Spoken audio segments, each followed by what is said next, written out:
Assalamualaikum warahmatullahi wabarakatuh.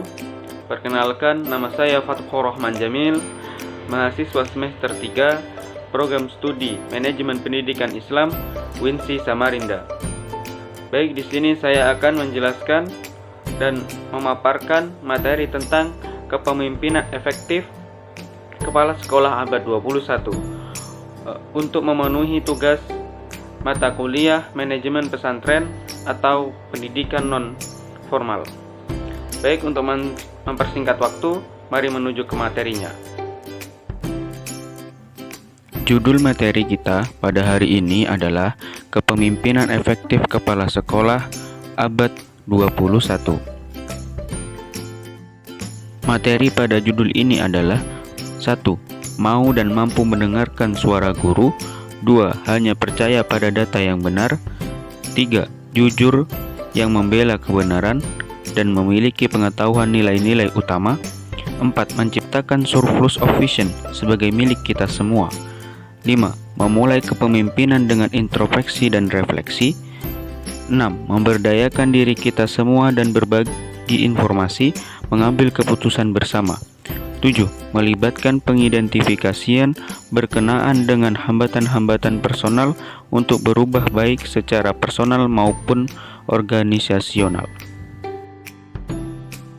1. Mau dan mampu mendengarkan suara guru. Setiap orang secara individu maupun kelompok organisasi perlu melakukan introspeksi diri agar sudut pandang mengenai harga dirinya dan orang di sekitar dapat berubah. Ada 3 langkah untuk melakukan introspeksi diri, sebagaimana dilansir dari laman University of Southern California. Berikut langkah-langkah dalam mempraktikkan introspeksi diri. 1. Sebelum memulai introspeksi, terlebih dahulu menyiapkan beberapa pertanyaan penting yang akan membantu selama proses perenungan ini dilakukan. 2. Pilih metode yang sesuai. Ada beragam cara introspeksi diri sendiri yang bisa dilakukan. Di antaranya, dapat melakukannya sambil berjalan, duduk santai, berlari, atau menuliskannya di jurnal. 3. Terapkan waktu. Untuk melakukan introspeksi, diperlukan pula menetapkan lamanya waktu yang bisa diterapkan. Untuk yang baru memulai tindakan ini, bisa juga dengan melakukannya selama 10 menit. Bisa juga melakukannya lebih lama, bahkan hingga 1 jam. Jika dibutuhkan refleksi diri dapat membantunya mengalokasikan tanggung jawab. 2. Hanya percaya pada data yang benar. Maksud dari kalimat di atas adalah kepemimpinan yang tidak senang menggunakan data yang tidak objektif, data yang tidak valid dan reliable, data yang tidak up to date atau kadaluarsa, data yang tidak cocok untuk mengambil keputusan. Sebaiknya, kepemimpinan hanya menggunakan data yang meyakini sudah benar, yaitu yang objektif, data yang valid dan reliable, data yang up to date, tidak kadaluarsa, dan data yang cocok untuk mengambil keputusan. Pola kepemimpinan yang senang mencari data yang tidak cocok untuk pengambilan keputusan hanyalah perbuatan yang sia-sia saja. Manajemen berdasarkan data sangat penting dalam menerapkan konsep manajemen mutu terpadu, total quality control, sehingga menjadi salah satu prinsip manajemen mutu terpadu. Di samping fokus pada pelanggan, hormat pada setiap orang, dan perbaikan terus-menerus. 3. Jujur yang membela kebenaran dan memiliki pengetahuan nilai-nilai utama. Jabatan sebagai pemimpin adalah kepercayaan. Orang diangkat sebagai pemimpin karena mendapat kepercayaan dari orang atau mereka yang mengangkatnya. Cara membangun kepercayaan adalah jadilah kepala sekolah atau madrasah yang 1. Mampu menyesuaikan diri. 2. Teguh pendiriannya. 3. Peduli. 4. Dapat dipercaya. 5. Bersama-sama menciptakan visi dan budaya. 6. Bersama-sama menciptakan nilai dan mencapai tujuan. 7. Menjadi pendengar yang baik. 8. Mendemonstrasikan keterampilan profesional. 9. Komitmen terhadap diri sendiri beserta kelompok. 4. Menciptakan surplus of vision sebagai milik kita semua. Kepemimpinan yang mampu menciptakan surplus visi artinya adalah kepemimpinan yang mampu memanfaatkan visi sebagai sumber inspirasi bagi anggota organisasi. Visi yang mampu memotivasi anggota organisasi untuk mencapainya. Visi yang mampu menetapkan strategi jangka panjang.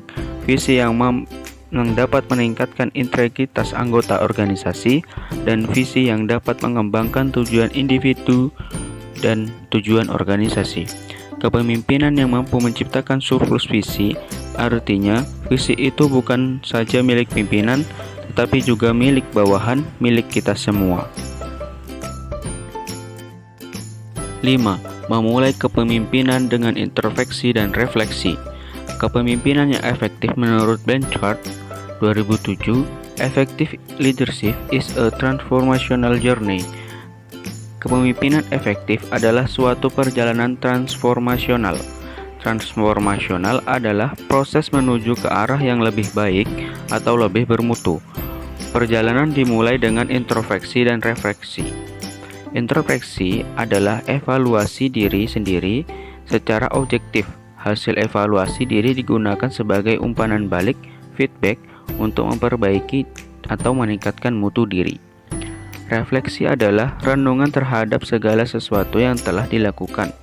Apa kelebihannya, apa kekurangannya, hal-hal apa saja yang bermanfaat untuk dirinya, dan hal apa saja yang perlu diperbaiki untuk dirinya. 6. Memberdayakan diri kita semua dan berbagi informasi, mengambil keputusan bersama. Kepemimpinan yang memberdayakan diri kita adalah kepemimpinan yang mampu memanfaatkan dan mengembangkan semua potensi positif yang ada dalam diri masing-masing. Manusia pada hakikatnya memiliki potensi, hanya sayangnya potensi itu belum atau tidak dikembangkan.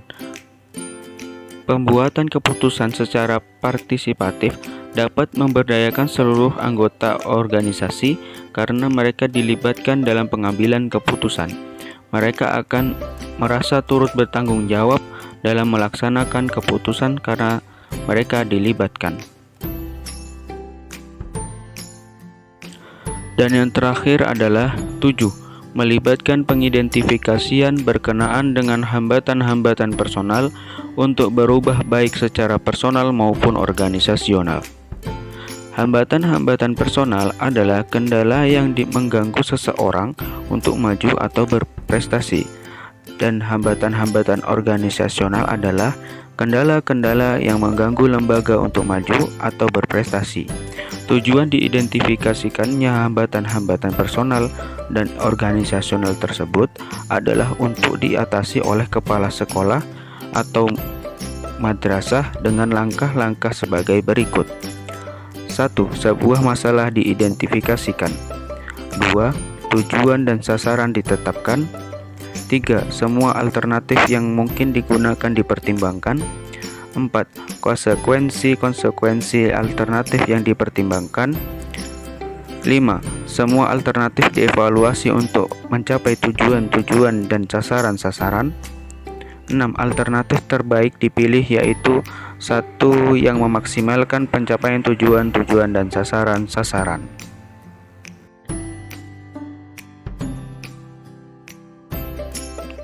Baik, mungkin hanya ini saja pemaparan materi tentang kepemimpinan efektif kepala sekolah abad 21. Kurang dan lebihnya saya mohon maaf. Sekian dan terima kasih.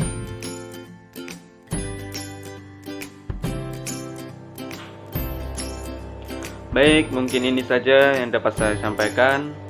Kurang dan lebihnya mohon dimaafkan. Akhir kata, Assalamualaikum warahmatullahi wabarakatuh.